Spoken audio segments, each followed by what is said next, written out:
Grafting a rambutan tree is an exciting process that can lead to a fruitful and vibrant garden. First, let's talk about the tools you'll need.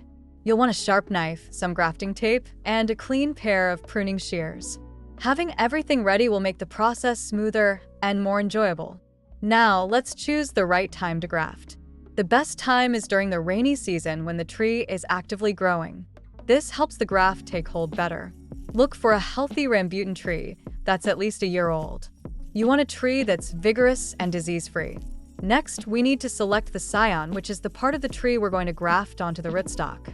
Choose a young, healthy branch from a tree that produces good fruit. Ideally, the scion should be about the thickness of a pencil and have several buds on it. Cut it at a 45-degree angle to create a wedge shape. This angle increases the surface area for the cambium layers to connect, which is crucial for a successful graft. Now, let's prepare the rootstock. This is the tree that will support the scion. Make a clean cut about 6 inches above the ground. You want to create a flat surface for the graft. If the rootstock is thicker than the scion, you might want to make a cleft graft. For this, you'll split the top of the rootstock down the middle, about 2 inches deep, and insert the scion into the split. Make sure the cambium layers of both the scion and rootstock are aligned. This is key for the graft to take. If the scion is about the same thickness as the rootstock, you can use a side veneer graft. For this, make a slanting cut on the side of the rootstock and then a matching cut on the scion. Fit them together snugly, ensuring the cambium layers touch. Once you've positioned the scion, it's time to secure it.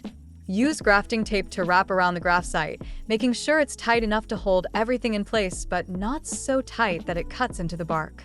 This tape will help keep moisture in and protect the graft from pests and diseases. After grafting, it's essential to care for the tree. Water it regularly, but avoid overwatering. You want to keep the soil moist but not soggy. If you notice any signs of stress, like wilting leaves, check the moisture levels and adjust accordingly.